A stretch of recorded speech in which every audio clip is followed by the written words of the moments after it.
Hello my dear students, I am Mrs. Sarika Nair. I will be teaching you maths. In our syllabus, total we have 15 chapters.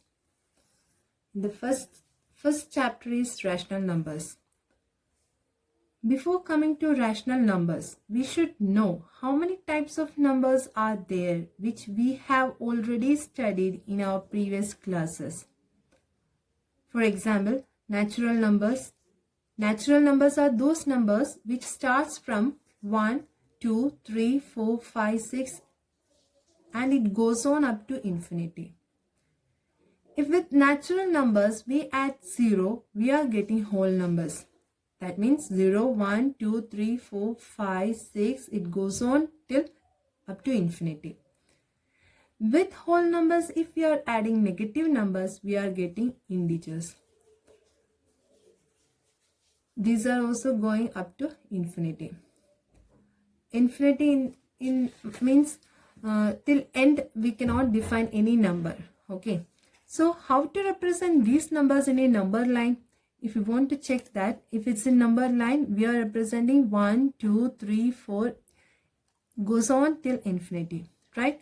In this number line, if we are adding 0, we are getting whole numbers, right? And if we are adding with whole number line, whole numbers, with that if we are adding negative numbers, we are getting integers. And in the case of integers, we have positive integers and negative integers. That means 0, the right hand side of 0 is called as positive integers. And the left hand side of 0 is called as negative integers, right? And 0 will not come under positive integer or negative integer. It will be like neutral. Okay.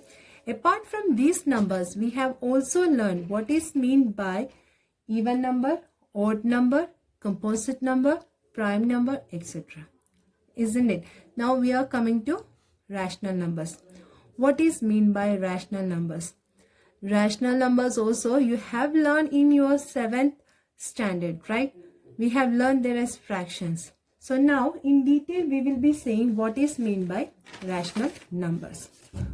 For example, if we can write any number in the form of P by Q, otherwise you can read it as P upon Q.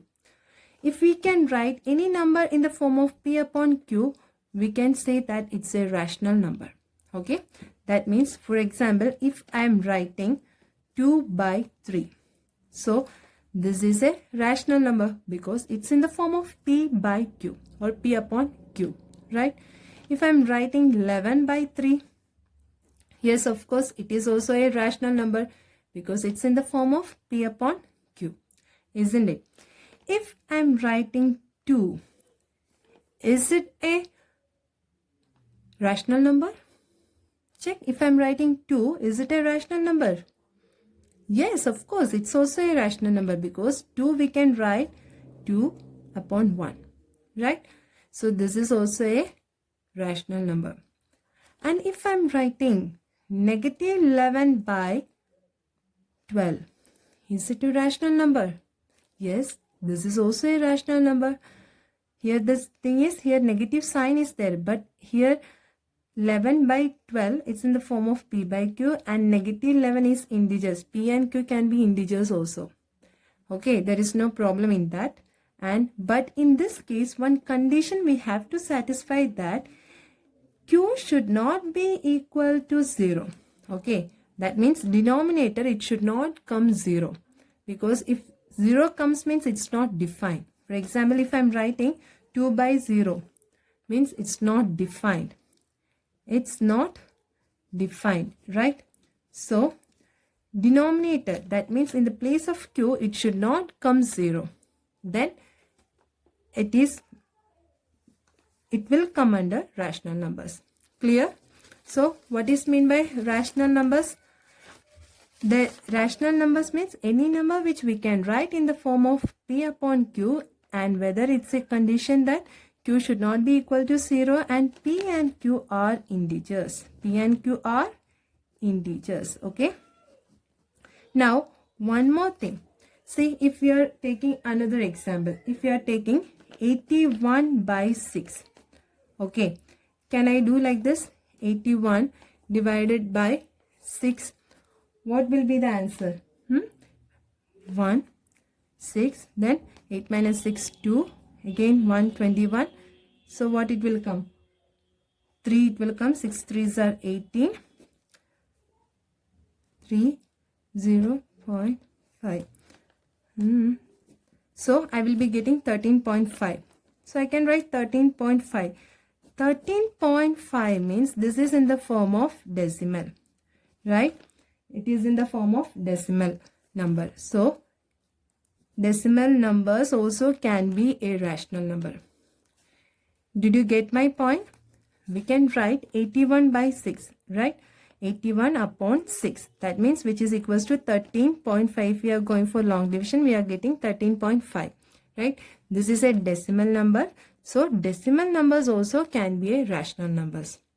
Clear? So what is meant by rational numbers? Rational numbers are those numbers which can be written in the form of P by Q, where P and Q are integers and Q should not be equal to 0 is called rational numbers. Examples, any examples you can write in the form of P by Q. The only thing is that Q should not be equal to 0. Okay, these are called rational numbers. Now we need to see what are the properties of rational numbers. Okay, we need to see the properties of rational numbers. In our previous section also we have learned the properties in the case of natural numbers, whole numbers and integers. There also we have learned what is meant by closure properties, additive properties, commutative properties and distributive properties. There also we have seen. Here in the case of rational numbers also we need to check all these properties. Properties means what? Property means something that is true for all the situations, right? Let us check with our basic operations. What are the basic operations in mathematics? That is addition, subtraction, multiplication and division, right? So addition, we will go with addition. That means in this case, if we are adding two rational number, we should check that whether we are getting a rational number or not. And one more thing, in this chapter you should be familiar with how to find out LCM.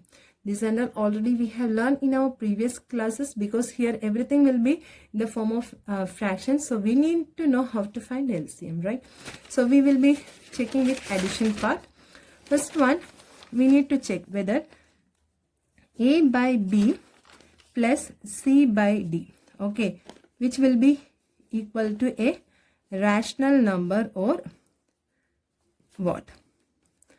So how to find out? If we are taking one example, 2 by 3 plus 4 by 3. See, for easy of addition I am taking the denominator as same one. There are the chances of coming different denominators. In that case we need to take LCM also. Okay, now 2 by 3 plus 4 by 3. So what will be the answer? 7 by 3. Yes, here it is satisfying the condition, right?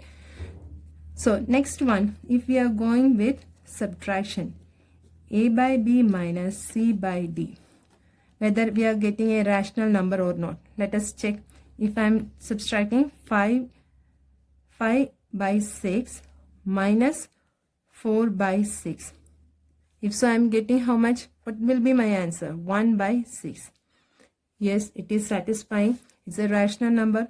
Okay, if so, let me check. 2 by 6 minus 3 by 6. So what will be the answer?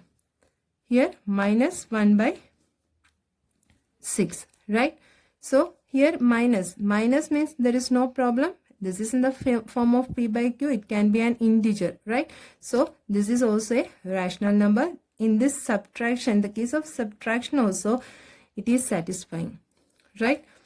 Because in the case of subtraction also we are getting a rational number. Next one, multiplication. That means if we are taking a rational number, 2 by 3 into 5 by 6. So how much we are getting? 10 by 8.